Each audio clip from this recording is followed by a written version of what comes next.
How's it going, everyone? And welcome into another episode of the Couch GMs podcast. It is Friday, January 6th. I am Cody Roadcap, and I am joined by George Kurth and Tyler Snyder. How you boys doing? Great. We're Awesome. off to a fantastic start. Nobody wants to talk. I thought after we might have missed the Tuesday episode, which we put out on Twitter, why we didn't do that, and I'm sure we're grateful that you understood. You guys will be a little bit more excited. So hopefully, as the show progresses, we'll get you there. But what we're covering on today's show is some NFL news and notes. We have some fantasy advice for you, and we will, of course, do a Week 18 preview for the 5% of you that believe that you should play fantasy in Week 18. Hopefully, that number goes down even more next year. Also, want to let you guys know that we have our NFL playoff challenge for everyone that wants to keep playing fantasy. The link is in the description. We can talk about more of that next week, but if you are familiar with that, go ahead and join our league. Potential prizes to the winner if you can stump the Couch GMs. As always, you can find us on thecouchgms.com or on our social media channels at the Couch GM, TikTok, Twitter, Instagram, Facebook, Twitch. We're everywhere. But boys, let's jump into NFL news.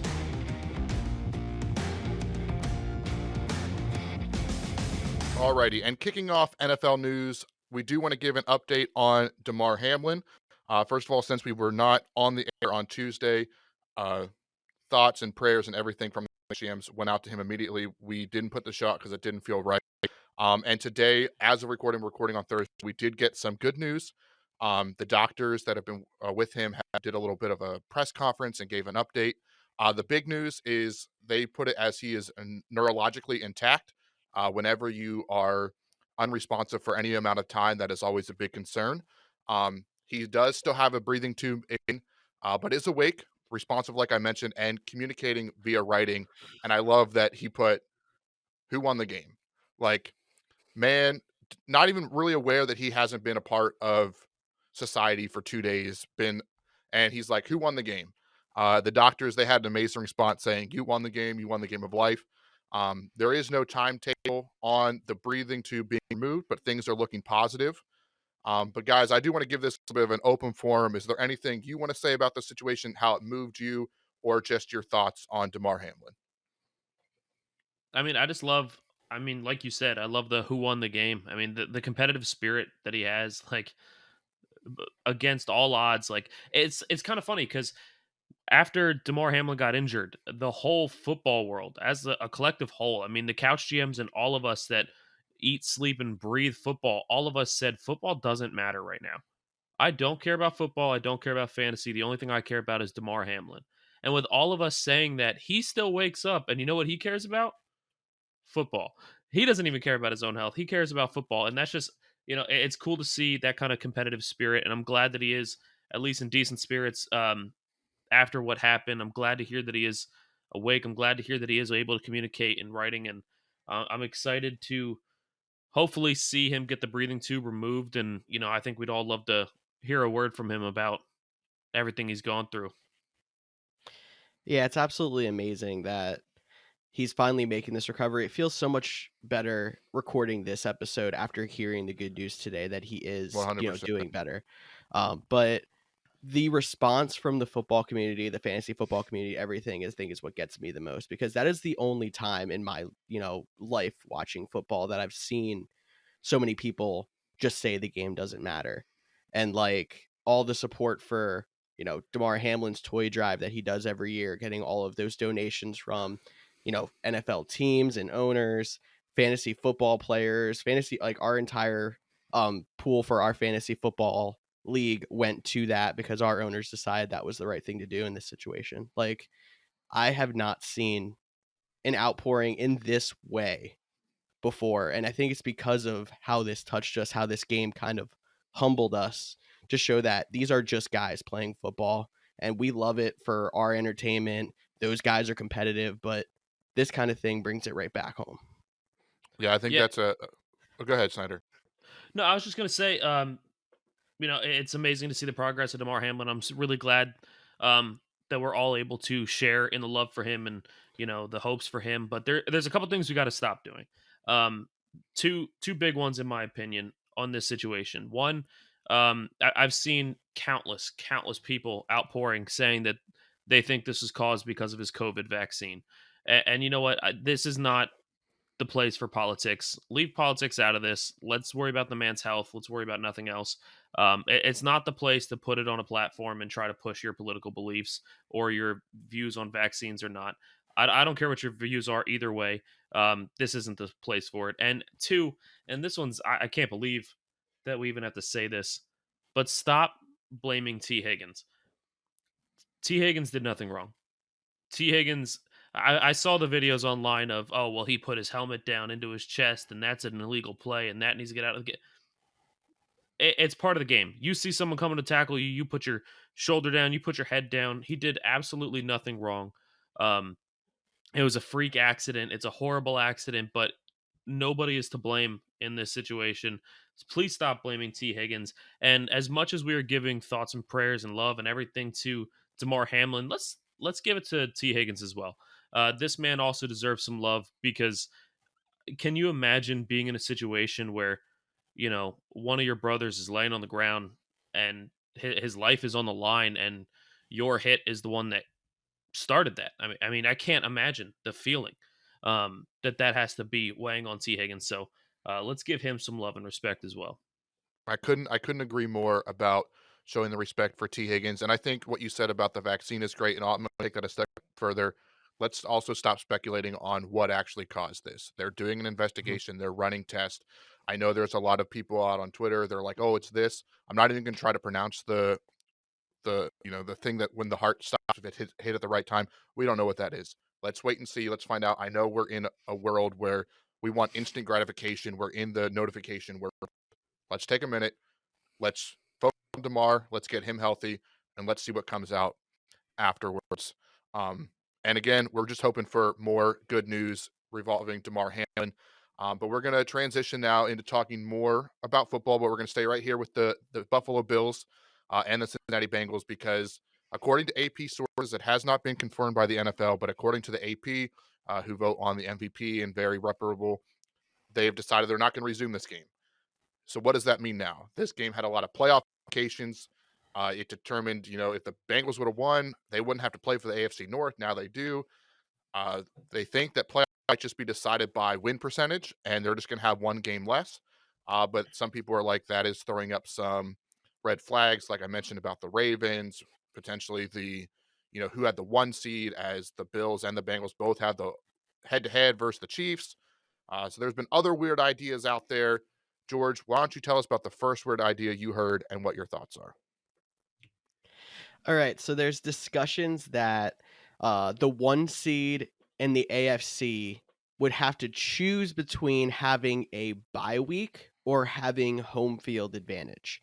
Normally, the 1 seed would have both, but they're saying that in this case, because of the weird circumstance, they would have a choice to pick one or the other.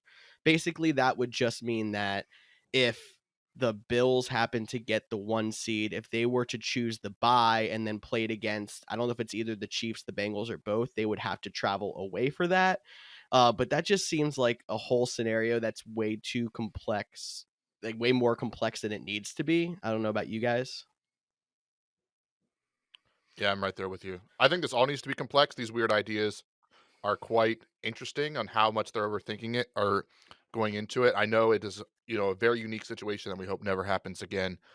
Just like a neutral field, if the Bills, Bengals, or Chiefs are involved, like, well, if it's, but it's going to be played at home. If it's the 4th through the 7th seed, like that just gets a little bit more complicated as well. But if that happens, apparently Indianapolis is a potential suitor for them. I think that would be, especially knowing that the Bills, Bengals, and Chiefs are all outdoor stadiums, moving them indoors doesn't make a ton of sense for me.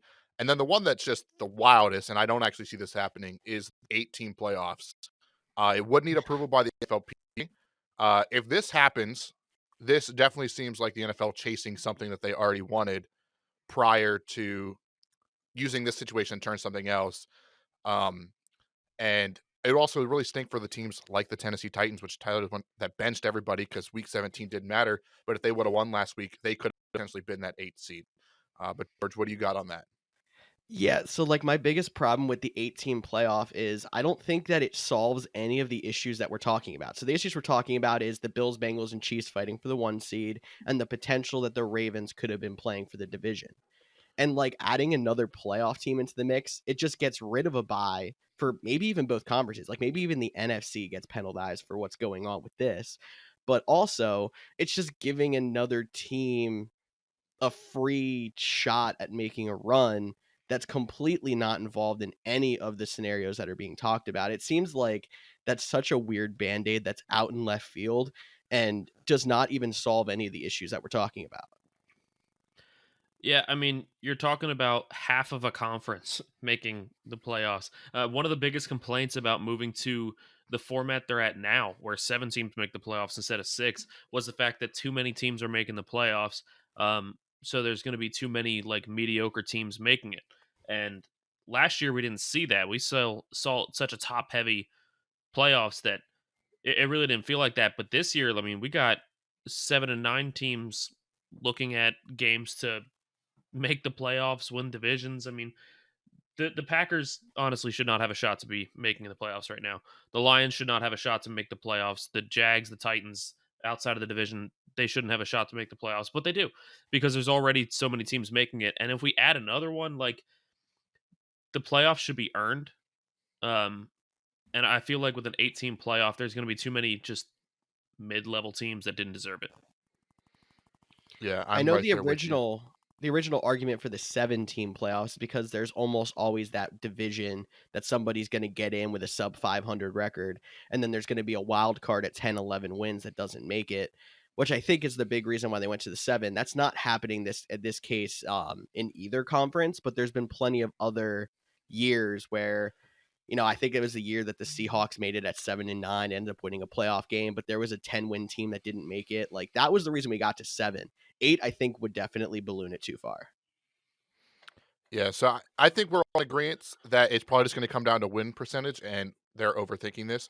Which it Do want should. to add, which I agree. I do ask you though, real quick, rapid fire. If you were in the 1 seed position and they went, you got to pick home field or a bye. What would you pick? A bye. I'd take a A home bye. field is great. Home field is great, but like, what's the home field for? I mean, the home field is to try to get a win. If you get a bye, you're automatically moving on to the next week. You have an extra week of rest. Your playoff Mhm. odds or your Super Bowl odds every time you move on greatly increase. I'll take the automatic increase every time. 100% what Tyler said. All right, I'll be different. I'm going to take the home field advantage, especially for the depending on the team, especially like a team like Buffalo. In playing in Buffalo, that's a huge advantage. Kansas City, that's a huge advantage. Um, but this game is not the only ramification. A lot of fantasy championships were on the line with this matchup and came to a halt. We'll talk more about that when we hit some fantasy advice.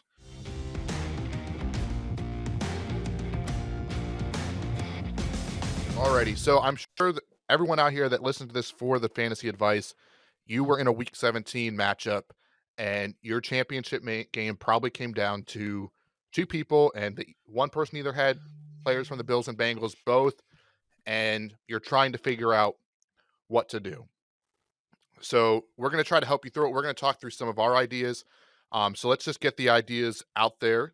Uh, we've come up with 4 options. Option 1 is you just act like the game is over, tied, not tied, but the game is over. Treat it like a player got hurt. I know that sucks, but that's what would have happened in that situation if one player did get hurt. So you take that. B, you call it co-champions if it was close enough. And we can talk a little bit about what is close enough here in a second. 3 is you allow the Bills and Bengals players to count their Week 18 points for your Week 17 matchup and call it from there. And then the final option is do some sort of outside contest, whether it's a game of rock, paper, scissors, or if you set a daily fantasy lineup. But I'll start with George on this one. What would you say is your favorite option of these? None of them. um, no, so I think it kind of comes down to the situation. And I'll use our league of record as an example because there's 5 games. 4 of them were pretty much decided before, the end of the Monday night game. There's only one that had a lead change going, in that Monday night game. And it was actually Tyler's game where he had both Joe Burrow and I believe a kicker against a kicker or something like that, or against a defense. It was a game where like he was down by 2 points, had a quarterback and somebody against the defense. So like you can say, yeah, that was a pretty easy win for Tyler. The other games are all decided. If that's the case, don't overcomplicate it. Just call the game and say this is how it would have the outcome would have been. But if you were in a situation where it was like, oh, projection was probably within 15 points, it's so hard to say that any of the options are a good option. There's only, there's arguments of like, oh, if you haven't played in week 18, maybe some players aren't going to play because there might be scenarios where they decide to play this game or not play this game. And maybe the Bills bench starters, or weather is absolutely ridiculous because there's a snowstorm in Buffalo. Like, I don't exactly know what that's going to look like, but so for our league of record, I'll say what we decided on was doing an outside contest and doing a daily fantasy matchup.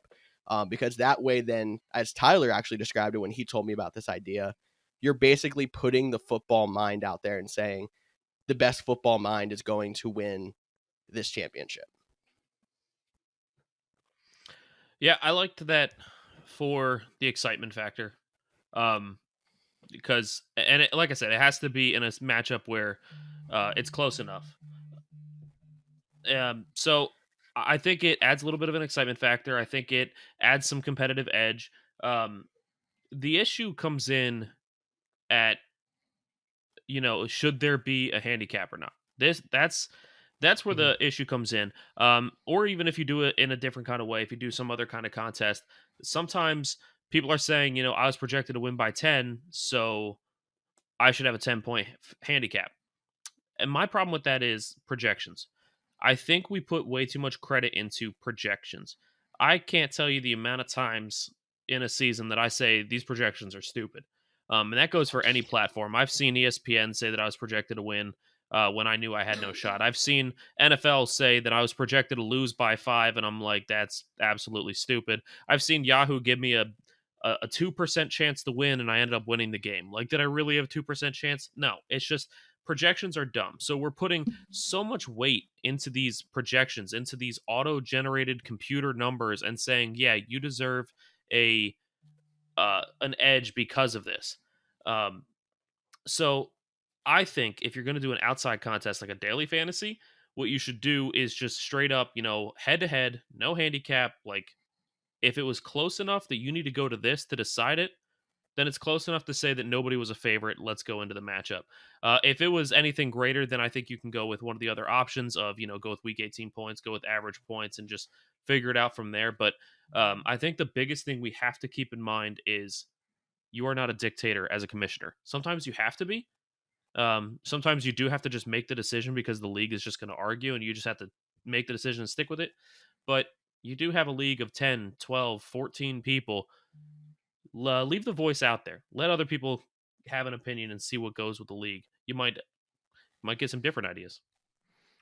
Yeah, so I'm going to kick it off with one. I think the best option is just call the game with what scores were. I know that sucks, especially if you had if you had Joe Burrow and Jamar Chase stacked all year, and that was the guy you were rallying for. I know it sucks, but and this goes off to what Snyder was saying with projections, and he even told a story a couple weeks ago. He was playing his girlfriend, or fiance, I should say, and she had Kyler Murray and James Conner and only needed 8 points. They both got hurt on the first drive. She didn't win. So it's not like it's not uncommon that these players get hurt or, put up Justin Jefferson put up 2 points in the championship round. Like, bad games do happen. I know so I would say my go-to is just call it as is. If it's super close and people are cool with it and you want to, crown co-champions, that would be my second option. The week 18, I get with George saying that gets weary. Like, if they're going by win percentage and the Chiefs win, the Bills just going to not play their starters anyways. So you're kind of just screwed there, and you should just take option A. But the DFS one, I thought was interesting. And the more and more I think about it, the more and more I don't like it at all. And call me a purist or whatever it may be. but I do not like taking the fantasy championship into a line. I get what you guys are saying about, that's the fantasy mind, but like fantasy is all about building your team and building like the guys that you have. You make so I really don't like the championship being open up to who can build the best lineup with a budget. That's what we've come to it with this, and I 100% agree that your handicap, like there shouldn't be any handicaps based on projections at all.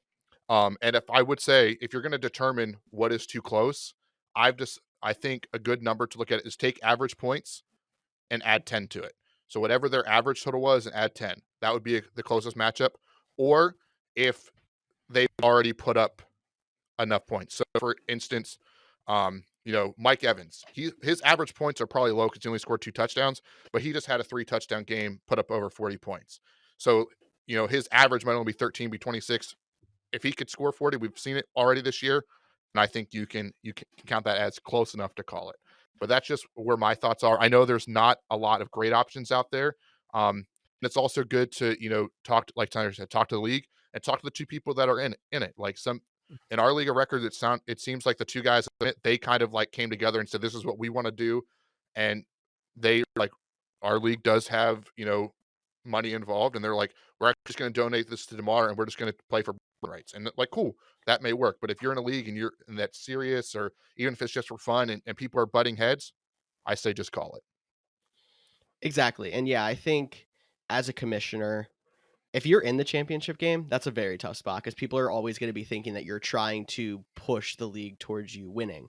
But if you are a commissioner not involved and the 2 guys that are in that come to some kind of agreement that you think is fair, at least mostly fair, because nothing's going to be completely a perfect scenario in this, I think you should just go with it.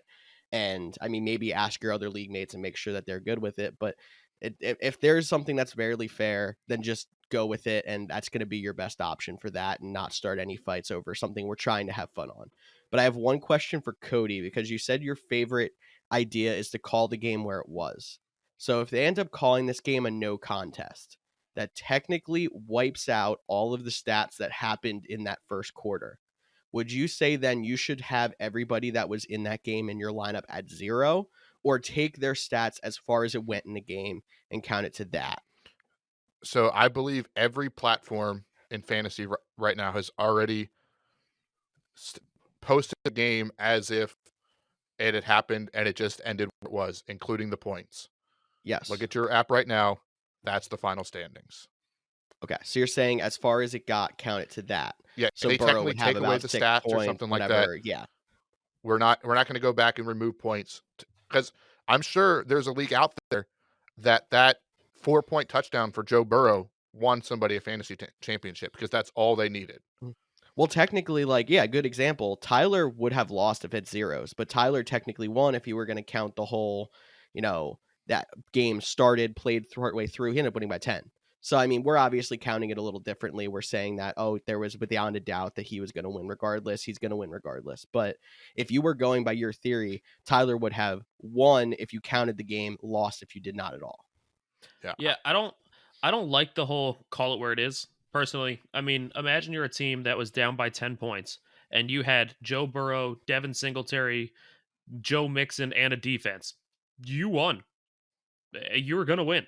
But you probably already did. Let's get the defense out of there. Let's get the defense out of there. So let's say you're down by 10. Joe Burrow had 6. Mixon had 2 maybe. Singletary didn't have any points yet. So you probably had about 8 to 9 points, and you now lost by 1. Like, you're telling me I'm supposed to play this game as if 3 major people all went down at the same time? Like, that's basically handing somebody a championship that didn't deserve it, in my opinion. I think unless you can come to a competitive agreement, like the DFS kind of gives you a chance, or if you're going to do the points in week 18, which I still don't like, I feel like unless you can come to an agreement on something like that, I say co-champs, call it a tie. Unless there was a clear and obvious winner, then call it co-champs, split the money evenly, split the championship evenly, go on to next year. Yeah, I'd prefer to name a winner. That's why I lean towards just calling it. And like I said, it does stink. And just to reiterate, projections are trash. As someone who had projected to win by 45 points and lost before halftime in a championship game on a Monday night game with the Buffalo Bills. So, like, don't go off of projections. But I think that's enough fantasy advice on what to do. We gave you some great options. If you have any thoughts, or if you had something that your league did that you want to help share and help us get out there, feel free to reach out to us at the Couch GMs on all our social platforms. But for those few that are playing fantasy football, let's jump into our Week 18 preview.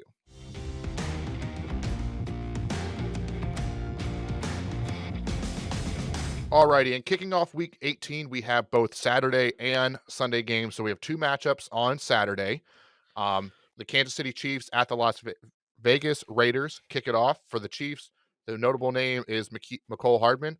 He is questionable after he was designated to return on IR. And then for the Raiders, it's Josh Jacobs, questionable with a whole bunch of things. And if we're going by win percentage, this game is important because if the Chiefs win, they clinch the 1 seed, just because the Bills will not have enough to get there. So it sounds like the Chiefs will play their starters. So you can play Patrick Mahomes, Travis Kelce, probably Juju Smith-Schuster. And then I think the Raiders, that's the real interesting one. How much are you buying into Jarrett Stidham, who looked baller last week? Josh Jacobs, if he goes, he's in your lineup. Devontae Adams, he's in your lineup. Darren Waller, probably in your lineup. I think that, like, this one is play your guys. It's a play your guys matchup if you're in Week 18.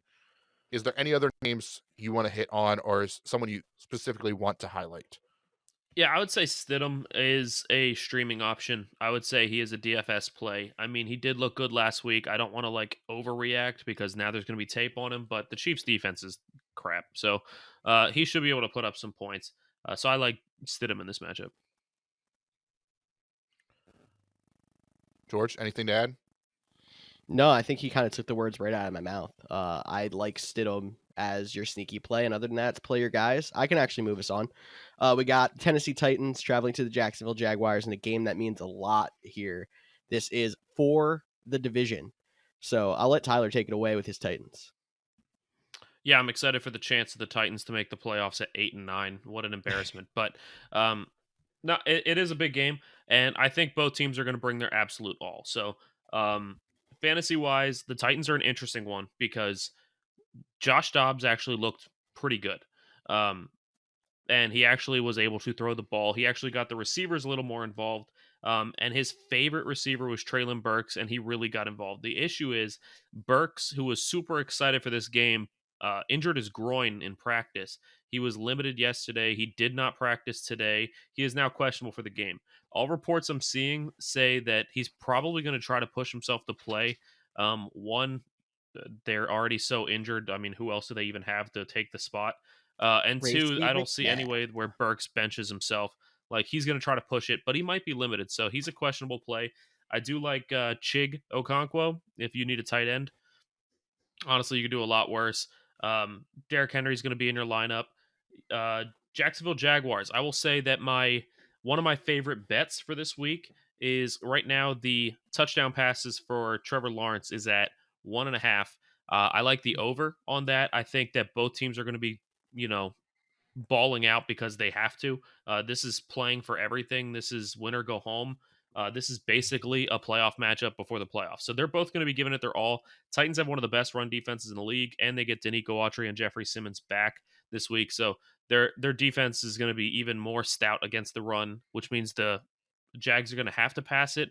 Titans are liable there. So I would say over Trevor Lawrence, 1.5 passing touchdowns. I like the idea of trying to focus on the Jaguars passing game as well. So, like, Christian Kirk, don't overthink it. He can go in your lineup. Evan Ingram has been one of the better tight ends in the second half. He's good to go. Maybe you throw an anytime touchdown on Evan Ingram as well, if we're talking about bets. But, yeah, I mean, the Titans defense is not going to be as bad as it has been, but I still think that there's going to be points to be had in this game, and the Titans are going to have to keep up too. So we'll see if they can get passing the ball together, but Derrick Henry could have a game as he's trying to lead the Titans to division. I got a question for you. Both of you can answer real quick. In this matchup, Zay Jones or Treylon Burks? Is Burks healthy? I don't think so. So I'm going Zay Jones. I think you have to say Zay Jones because you could have Burks listed as active and only play 2 plays and say he can't do it. Like, because of this basically being a winner go home game, Burks is going to try. They're most likely going to make him active, and you're just going to have to, if you're going to play him, man, you're crossing your fingers. I'll go Zay Jones to be safe. Cool. If I'm Burks glad. is fully healthy, I would say Burks, no doubt, Yeah. because Burks is really coming alive. But yeah, with the injury, you just can't risk it. All right, and don't sleep on the Jags defense. They could be a possible streaming option. They have been good the last couple weeks as well. But let's move on to Sunday. We have some good matchups. We have kicking it off the Tampa Bay Buccaneers and the Atlanta Falcons. So this is not one of them. And it's worth noting that the Tampa Bay Buccaneers can't get any higher than the 4th seed. So there is a good chance there's no Tom Brady, there's no Mike Evans, there's no Chris Godwin. And if that's the case, there's no Buccaneers in your lineup. This is a great example of why you don't play in Week 18. Julio Jones is limited, but I imagine he is not going to play either. So I don't even know who else is there because they cut Jalen Darden. Let me see. they'll Evans, probably play- Julio Jones, Godwin. They have Scotty Miller. Rashad Perryman might not be a bad DFS play. I'm just trying to go through their depth chart because, there's not a ton. Yeah, not a lot of great options on the Buccaneers side. And the Falcons, they're a little bit more interesting because we're expecting people not to play for Tampa Bay, like the starting defense as well. So I think that might give an uptick to where our feelings are on Drake London. But if the boys want to correct me, that's fine. Desmond Ridder, potential flex play, maybe. Streamer, not a flex. George? I mean, yeah, I do actually like London in this matchup. I don't know if I would go as far as playing Desmond Ridder, but my favorite guy on the Falcons is Tyler Algier. I had him on my waiver wire article as a guy you could stream this week. He's been very solid the last few weeks, taking carries away from Patterson. He's my favorite guy, especially if the Bucs starting defense doesn't go. You can't be afraid of the matchup as much anymore. Completely agree. Snyder, anything in this matchup, or you want me to move on? No, we can go ahead and move on. All right. Patriots and Bills. So this will be the Bills returning to the football field. And like we mentioned, hopefully we get some clarity on what they're going to do about the if they just say it's going to be win percentage, because I am 99.9% sure, so I'm giving myself an out in case I'm wrong. But if the Chiefs win, they would lock up the 1 seed. So will Buffalo go out there and play? Part of me thinks they will, because that's what Damar Hamlin said his dad, he wants them to go out there and chase their goals. So I think they're going to go out there and play, try to get themselves back into it a little bit. So I think the Bills players are still alive, and the Patriots have something to play for. They are still a potential playoff team. Are you guys in agreement that even if the Bills are technically eliminated, do you think they play? Yeah, I think they play. I feel like they have to. I feel like they're going to do it for tomorrow. Damar, and honestly, if you saw after Damar's injury, when they laughingly told them you have 5 minutes, get ready to play, I can't. But when they said that, Stephon Diggs, man, that guy on the sideline was so hyped, so motivated, trying to get his team going, trying to get them charged. And you know what? As long as they still have him, he's going to have his team motivated. He's going to have his team ready to play. I think the Bills are still going to ball out. And on top of that, if you need a tangible number reason why they would still play, they could still get passed by the Bengals for the 2 seed. They're still going to be trying to play for the 2 seed, so they have home field against everybody but the Chiefs then. All right, and do you guys mind? I'm just going to go off on a quick tangent here. Go ahead. You brought up the 5-minute thing. And I know the NFL has gotten a lot of heat, and I'm not a full supporter of the NFL. They do a lot of stuff wonky.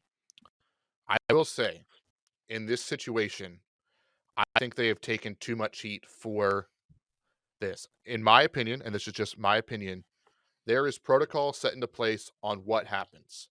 And after a long injury timeout, the protocol is a 5-minute warm-up. And the ambulance left the field, so protocols automatically go into place. I fully believe the NFL when they say we didn't even discuss playing. We were trying to talk about our players. Just like I think the game was suspended 25 minutes before they made the official announcement. Like they knew. So I do think people are giving the NFL a little bit too much heat. Maybe that's just me trying to be biased and thinking there's no way that they could actually, throw them out there. That was my little tangent on that situation. But I'll move on from the Buffalo Bills for now, and we'll talk about the Minnesota Vikings and the Chicago Bears. The big news is the Bears saying, hold up, we are not risking Justin Fields' future. We're starting Nathan Peterman.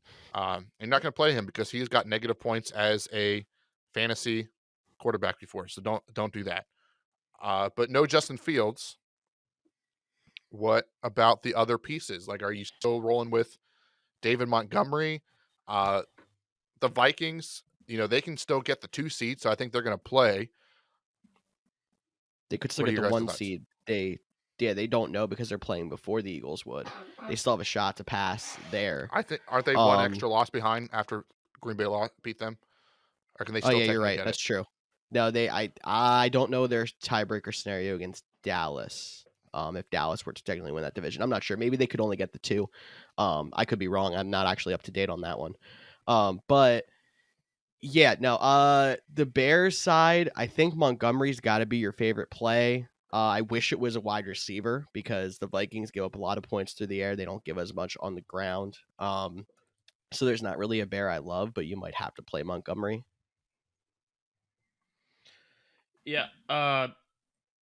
Look, Kenneth Walker's injured. Antonio Gibson's injured. Brian Robinson's injured. Josh Jacobs is injured. The Bucks are benching their starters. Like, there's so many people that are not going to be playing this game, which is again why you don't play in Week 18. But there's still the potential of a bunch of other people still getting benched, or even just getting benched by halftime. Like the Bills, yeah, we do think their starters will probably go out there and play, but if they have not much to play for, if they get out to a lead early, then they might start resting their players. There's more people that are gone. So I would say it's going to be hard to find running backs that are going to get as much usage, most likely, as David Montgomery will, because what else do they have? I mean, not Nathan Peterman. So I would still say he's at least a flex play for you. Yeah, I agree. And don't forget, this Vikings defense is pretty bad. And I actually think the Vikings are underdogs in this game too. So that might have changed since the announcement of Nathan Peterman. But at least when it opened, they were underdog. Viking side, J. Jeff, Dalvin Cook, Kirko, Thielen, they could probably all be in your lineup. Hopefully they have like a good game before it goes on. But I do want to clarify, Vikings cannot get the first 1 seed.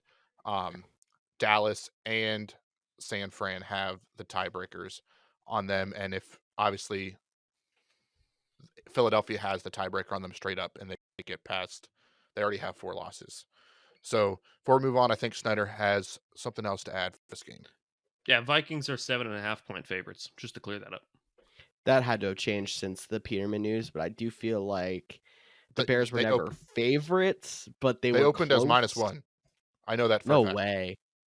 Yeah. That's crazy. They opened as -1. So an 8-point yeah, split. But now granted, we don't have to go into the betting, but there was some home field advantage +3 that you have to get kind of thing.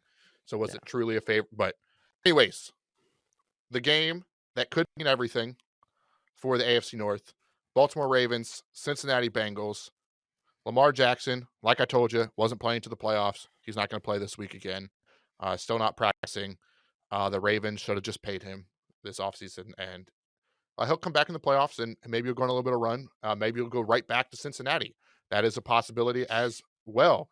This could be a rematch, and depending on what happens with the Chiefs, like I too think the Bengals would play as well, especially if this game goes to how it happens. But if it's going to be win percentage, this game technically doesn't matter, and the Bengals already win the AFC North because a win gives them so they could just be like, hey, we're going to take an extra week off and get better too. So you have to be concerned about this with the Bengals and stay tuned in to us on Twitter as we talk through that.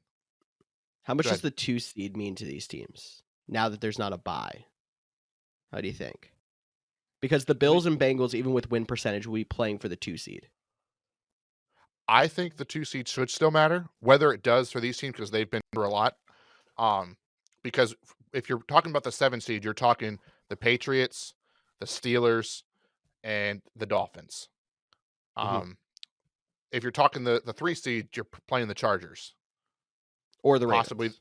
Or the Ravens. Yeah. So, I mean, I think the Ravens are If Lamar's back, that's a different story, but he's been gone for so long. I think either of them are winnable games, so it's definitely worth debating. But let's just say they do play in terms of fantasy, so we get that out there. Every one of the Bengals you would start. Uh, Yep. Yep. I think that is about as clear as it would get. And on the Baltimore side, J.K. Dobbins, you can play him despite it being a good matchup because, like Snyder said, at this point you're just playing running back. You know the name in Week 18, and You can probably even play Gus Edwards. He gets volume. that's a bold strategy. I don't know if I'd go that far, but No. JK and Gus Edwards get the same amount of carries every game. I know it doesn't show on the stat sheet all the time, but it does. Gus is just booty. wow, no disrespect, Gus. We're talking in terms of fantasy, not the actual person or the player. If you ever see this. Okay, so let's go to a game that we thought might be, a game with the Bengals and the Ravens that should be a good game if everybody plays to it. One that who the heck knows in the Houston Texans and the Indianapolis Colts. Sam Ellinger is supposed to start now that Nick Foles has got banged up. Like we mentioned, they're not going to play Matt Ryan because of that injury clause in his contract. They want out from that one. The Texans, this is a winnable game, but do they even want to win? Because if they win, they probably, I believe, lose the first overall pick to the Chicago Bears unless the Bears win. So that on the line. This game is a mess, so I'm going to give you each 10 seconds to say who you would start. That might be too much time. George? Can we start punters? No. Snyder? Nobody. All right, so that wraps up Texans, Colts. So we move on to Jets, Dolphins. Could be the best game at 1 o'clock. Playoff implications on the line.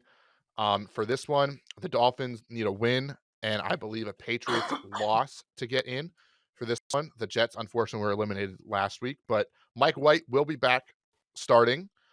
In terms of the Dolphins, Tua is still DNP, and they have no expectations of playing him after he had his second concussion. Teddy Bridgewater is limited with a broken finger. If not, Skylar Thompson would start if Bridgewater couldn't go. And then Jalen Waddle is limited, but if he's out there, I think you're still playing him, just like you would still play Tyreek, even if it is Skylar Thompson. They're playmakers. They can take any ball to the house. I know the Jets are a very good defense, so keep that in mind, but you roll with those guys. And then I know Mike White didn't look great last week, but I think if you're willing to start Jarrett Stidham, you're willing to start Mike White along with Garrett Wilson. Anybody else? Nope. No, You can tell hit it. you can tell how excited the guys are for that we're doing this for the week 18. So I just want you guys to know how much we truly love you to break down these games. Like we just want to watch football, make some bets, enjoy it, get back to football, and people are still playing their championships. So we're just like, how? Like, how is this even enjoyable? And we're gonna ask that if you're playing anyone in the Carolina Panthers and the Saints matchup. Both these teams have been eliminated. What do the Panthers do? Like, Sam Darnold has looked really good. Like, are they going to give him one more shot to, potentially win a job next year? DJ Moore, I mean, he had a heck of a game in the fantasy championships if you played a normal fantasy schedule. So I guess you're throwing him back out there. The running backs, it's not a great matchup, but we talked about running backs. Panthers-wise, what do you guys think? Foreman and Moore. Foreman and Moore. Yo, DJ Moore is so annoying. Like, this dude was, like, he was bad all year long, just not playable. And then all of a sudden, he makes into the fantasy playoffs, and back-to-back weeks, I faced DJ Moore, who's, like, catching touchdowns and looking great and eliminated me in 2 different playoff matchups in a row. And you know what? So, DJ Moore, I thought we were friends. I really did. I thought we were cool. He's not the only player that's ever done that too. I mean, like Amon-Ra St. Brown last year did that. You could say Jerick McKinnon was the same exact person as DJ Moore this year. Like, it's interesting how a free agent pickup can But DJ Moore wasn't a free agent pickup. He was a top 5-round pick. Honestly, though, if you picked him up in like week 6 or 7, he was dropping in own percentage for a while there because at the beginning of the year he was so bad. Like, people were actually dropping him. There was an episode I remember on here where we're like, if someone drops DJ Moore, go get him. Well, hopefully you did, and you got into the fantasy playoffs and you started him. And then on the Saints side, Taysom Hill is a limited participant, and Juwan Johnson is a limited participant. Just because I feel like he's a fan favorite of the Couch GMs. DFS, Shaheed. Rashid Shaheed. Close. I knew I was going to botch it as soon as I started talking. That guy. Great name. Great DFS option this week. You can He's play my Kamara. favorite. But I picked up Rashid Shaheed in like multiple dynasty leagues just for the heck of it. I put first touchdown bets on Rashid Shaheed. He won me $60 one week on a $1 bet because Nice. I put a first touchdown bet on him. Love that guy. See, talking future though, like there's a chance he ends up being wide receiver 2 in New Orleans if Michael Thomas keeps not being on the field. Jarvis Landry's on the wrong side of 30. Like he's still got things to work through on the depth chart, in the coming years. But if he keeps showing the flashes he is now, he might not be a bad dynasty or keeper hold. Mike Thomas might as well retire at this point. yeah, I don't think that's going to happen. He might Yeah, he get should. traded. That's possible. But anyway, Taysom Hill, before we move on from this, has been very used again since the Saints are kind of going all for it. So if he goes, throw him in your tight end spot again. He's got a couple of weeks of 10 plus. Scored a touchdown again last week. He's been basically playing quarter or more at quarterback, it seems like, recently again. So if they would do this all the time, we'd have another good tight end, but it's been so inconsistent. All right, and we'll talk more Saints this offseason, I'm sure. But let's move to the last 1 o'clock game. The Cleveland Browns with Amari Cooper limited and the Pittsburgh Steelers, which will be doing a lot of scoreboard watching. They need a win along with a Jets win and a Bills win, and that would get them into the playoffs as the 7th seed. So they still have an outside chance, and that would also mean if they win, Mike Tomlin keeps his ungodly streak of never having a losing season. So that is on the line as well. But in terms of fantasy, I still don't know we're playing because you have to, and it's a bad defense, but you still don't love it. George Pickens, Deontay Johnson have been inconsistent. They're probably right next to that word in the dictionary. Pat Freiermuth, tight end wise, but and the Browns, you could say the same thing. Who are you playing? I feel like it's just kind of got to be your normal guys, though. Divisional matchup, nothing to play for, but they're not going to just go. Nick Chubb, obviously. I didn't make that clear. That's an obvious one. And Amari Cooper, I think, is the other one. Amari Cooper might have won you a fantasy championship last week, too. So congrats if you played on a normal schedule. You got a good one there. If you're still playing now, I think he's still okay as long as he's going. All righty. Let's move on to another. Well, I don't know why I said another divisional. They're all divisional matchups at this point. Yeah. But we're in the 4 o'clock window. The New York Giants, who could potentially rest their starters because they can't get anywhere but the 6th seed, against the Philadelphia Eagles that have both Miles Sanders and Jalen Hurts are still limited with practice. George, do you have any insider information on if Jalen Hurts is going to get? I'd say there's a 97% chance that Jalen Hurts is going to go. Nick Sirianni, I think, has been very tight vested with a lot of his injuries this year. Not saying who's going to fill in for this, not saying who's going to go if they're questionable because he's trying to get a strategic advantage. But all signs are pointing to Jalen Hurts going and the Eagles going all out for this to try to get that 1 seed in that bye. So I would not have any problems with going with Jalen Hurts if you have him on your team and playing in week 18. They are probably going to put a little emphasis on Miles Sanders this week after they did get some flack from the media and then again endorse Miles Sanders as their RB1 this week. And then, A.J. Brown, Devontae Smith have both been good. Dallas Goedert, it's player guys. I am not buying into Miles Sanders being the guy and them actually playing him. They've been saying for 2 years, no, now we're going to use Miles Sanders. Don't you worry. And then Miles Sanders gets 2 carries. And then they're like, no, seriously, this week we're going to use him. And then they don't use him again. And then the next week, everyone's like, no, I'm done. And then Miles Sanders gets 20 carries for 150 yards. So, no, I'm done on Miles Sanders. I'm not playing him. I am playing him in this game, but I'm not trusting him. I'm not going into this oh, yeah, I got Sanders. I'm set. I would not trust this guy. But we already talked about the scope of the running backs this week, so I would still play him. Obviously, we're also saying he wasn't used last week. He got 12 carries. With how the field of running backs is in today's NFL, 12 carries is actually significant. You got Gardner Minshew starting the game, and you have no. I'm not saying that was enough. 12 is nothing. No, it's not. But when you're talking in fantasy terms, a running back getting 12 carries is almost a luxury at times for fantasy players. Especially with Jalen Hurts back now. Like, they get close to the red zone. They want Jalen Hurts running it in. Even when he gets hurt, they're still like, yeah, we're going to try it, though. Like, I just don't trust him to get the touchdowns either. Giants side of the ball. Okay, quick question for you. I don't want to spend too much time on them. Do you think they actually rest their starters? I mean, I understand they can't get any better than the 6th seed, so I understand every reason why they should. But it's Giants Eagles. Like, you are playing an absolute rival in the final week of the season. Do you rest your starters? Or does rivalry kick in and you're like, you know what, let's try for this? I've rest seen them. NFC East teams rest starters against other NFC East teams before. I think there might be some gamesmanship. I think at the most, Giants starters play a half. Yeah, I think they either play or they don't. Like, I don't see the point of playing a half. And I think they sit. Like, this team is already banged up. They already don't have many weapons out. Like, playing Saquon and him tweaking his ankle, even tweaking it, does you no good. Daniel Jones tweaking his ankle does you no good.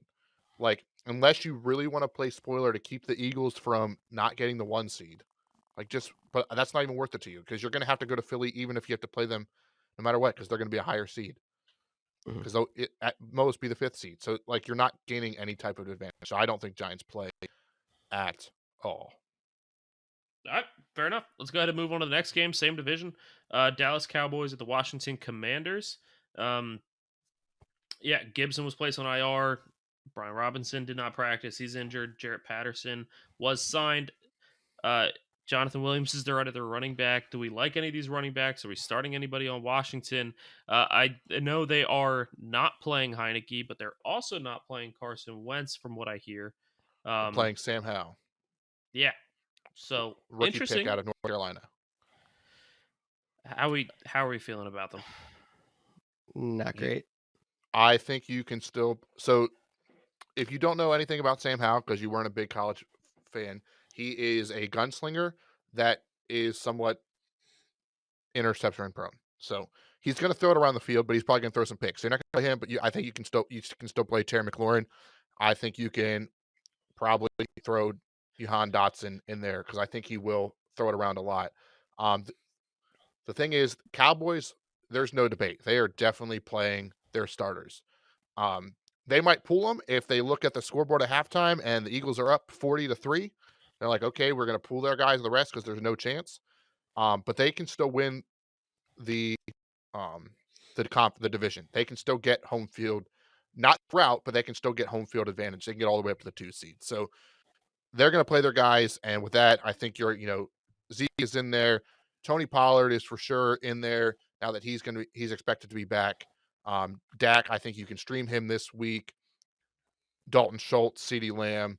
Like, I'm still not chasing the T.Y. Hiltons, Michael Gallup, Noah Browns. That's just me personally. But everyone else is good to go for Dallas Cowboys. 100%. I'm with you, and don't play fantasy scared because there's a chance that the Eagles go up big and the Cowboys pull starters. You can't play fantasy that way in a week like this, especially because the Cowboys have a chance to put up solid fantasy numbers in a half against Washington. So, for sure. Chargers, Broncos in a game that doesn't really mean anything. It could affect, the Chargers, will it be the 5th seed or the 6th seed, but that depends on what happens with the Ravens. If the Ravens lose at 1 o'clock, they can't get any higher than the 5th seed and they can't drop. So that's another team that you could watch of potentially pulling their starters. The Broncos, they actually didn't look terrible. Everyone laughed at me, especially you, George, for saying start Russell Wilson last week. Yep. He finished as QB5 on the week, so thank you for that one. You're welcome. I'm not saying play him this week, though, because I told you why I played him because of the new energy with the new coach. But yeah, this game doesn't mean much. You're going to play Eckler if they say he's going to go, but he might even be, a little bit limited or not play at all because of what happens at 1 o'clock. So very tough game, probably to watch, and very tough game to evaluate fantasy-wise. Do you guys have any other thoughts? Don't play in week 18. Yeah, I'm pretty like, much. I've really come to the conclusion, like, there is literally no fun in playing week 18 fantasy. So if you're out there, make sure, like, you tag us, add us, whatever it may be, to know why you play in Week 18. I would love to hear your explanation behind it. The Los Angeles Rams and the Seattle Seahawks. Now we get interesting with the playoffs. So the Seahawks, I'll start with them. Lockett, Walker, Dallas, and Homer, so all the running backs and the wide receiver, did not practice as of Wednesday because they can't put out their injury report for Thursday at a reasonable time. I'll call them out for that one. They get to play the Baker Mayfield-led Rams with Ben Skoranek not practicing. I am so impressed with myself for nailing that one. But the Seattle Seahawks are win and need a Lions win. But by winning, they eliminate the Lions. So it is a very interesting, convoluted. How are the Lions and the Packers and the Seahawks and the Rams not playing at the same time? But so Seattle is going to go play, and then they're going to go play, and then they're going to pray and hope that the Dan Campbell still wants to hunt some knees despite after their Lions have been eliminated. Are we chasing any Seattle Seahawks running back though if none of those three guys go? Not if none of those three guys go. Nope. But if Ken Walker goes, he's in. If it's one of the three that's not Walker, then you can put them in. I wouldn't go past that. Geno Smith-Streamer? What? Yeah, I did not hear that. Sure. Okay. I guess. DFS play. It is the Rams, so that it is a pretty positive matchup. Rams side, first of all, I do love all the people that are like, Matt Stafford's going to come back to help the Lions get into the playoffs. Like, I think that is a funny storyline that people think that's actually going to happen this week with the Los Angeles Rams. But yeah, we have Cam Akers, I guess. I mean, he's been good enough. We talked about running backs, but that's probably it on the Rams for me. So staying in the NFC West, Cardinals, 49ers. 49ers will be watching the Eagles score because they can get all the way to the 1 seed, or they can be the 3 seed. So they're going to play their guys. Brock Purdy will look to go 5-0 as a starter. But for the Cardinals, David Blau will start. No D-Hop. He's already been ruled out. Other wide receivers, Robbie Anderson, DNP, as of Wednesday because they can't get their stuff in time. And Marquise Hollywood Brown was a full participant. On the 49ers side, Deebo Samuel was listed as a full participant, but he himself said he's not going to go unless he's 100%. So he might even take an extra week. So that is something to monitor. You've made it this far without him. Plan to not have him this week. And then CMC, as always, was a DNP on Wednesday, but that is no biggie. Don't freak out. Elijah Mitchell was designated a return off of IR. We'll see if he gets any action or carries. But he seems to be more like a playoff piece for those. But anyone, Brandon Ayuk, I think he's a really good play this week. He has been a stud. Any other guys we're missing in this matchup? You just talked for 10 minutes and named every player on both teams. No, I think you got it. It wasn't 10 minutes. It was 2. Sorry. I like the 49ers. The 49ers are a fun team. I do not want to see them in the following week after the Packers beat Detroit Lions on Sunday night football. I don't want to go to San Francisco, but that's probably what it's going to look like. Like I mentioned, the Lions win if with a win or they get in the playoffs with a win and a Seahawks loss. Eliminated with a Seahawks win. They'll know their destiny before or their outcome before the game starts. No major injuries. Their center is a little banged up, so that might play a little bit of effect in the run game, but the Packers' run defense has been pretty bad. I mean, they did make pretty good against Dalvin Cook, but I'd still like Swift and Jamal this week. Packers-wise, they're fairly healthy for this team with the guys that are still available. Christian Watson was limited, but he's expected to go after he played last week. And the Detroit Lions run defense is really bad. So I think both Aaron Jones and A.J. Dillon are good plays this week. But before I talk even more about these teams, I'll let you guys chime in. So we're talking about, are the Lions going to play their guys if they're eliminated? And did anyone watch Hard Knocks? Does anybody know Dan Campbell? Oh, the Lions are playing their starters. The Lions are playing hard no matter what happens because they are, again, a divisional game like all of these. Their mind is not, are we going to make the playoffs? Their mind is, we're going to make sure the Packers don't. And that's how they've been preaching it. I'm sure that you have no problem playing any of your guys on the Lions. And this could be a very big fantasy game because Like you said, Lions defense not great. Packers defense does have a couple of holes too, and the Lions offense is good. I think this is a great way to wrap up the season. Yeah, one of my favorite bets from this week is Jamal Williams anytime touchdown scorer. I feel like they're going to be trying to push for that extra one, and I don't know what the odds are yet because DraftKings hasn't released those yet. But Not a sponsor. yeah, Yet. DraftKings is not a sponsor, but I would say put a bet on Jamal Williams anytime touchdown. Yeah, I forget. Would that break Barry Sanders' record or tie it? Tie it, Tie it. So he's gonna get I 2. think. I'd have to double check that, and I will look into that off there. I agree. I think this game is a great way to wrap it up. I know Seattle Seahawks fans are not happy with it, but guys, we've officially made it through another fantasy football season. I can't believe we're here. I can't believe how fast it's gone. I can't believe that we are about to go into a 6-month, 8-month hiatus without fantasy football. Before I wrap up, I just want to give you guys the opportunity to say anything about the fantasy football season you're going to miss, you loved, looking forward to next year, tired of all the ups and downs. Whatever it may be is, you have 15 seconds each. The floor is yours. George, go ahead. This was one of the most frustrating fantasy football seasons ever. So thank you all for sticking with us. I hope that we were able to help you guys reach a title. And let's hope next year that there's a lot more scoring because this year was so bad. This season sucked. It was bad. I don't know what happened. My biggest thing is that we're going to have a lot of talk this offseason about fantasy restructures and format restructures because the way the league is going, tight ends mean nothing anymore. There's too many injuries.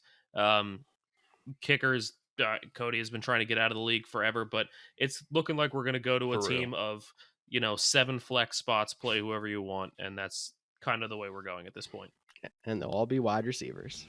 For me, they would be, but I don't think we're quite that extreme yet. But as always, I think this season was a ton of fun. I definitely enjoyed doing it with Tyler and George and getting to talk each week. That does not mean we're going anywhere. We're still going to be recording each week. We will take a little bit of a break after the Super Bowl, but we'll give you all the schedule details in a later show. As always, get involved. The podcast is a lot more fun for you and us when you're getting involved. So at the Couch GMs everywhere.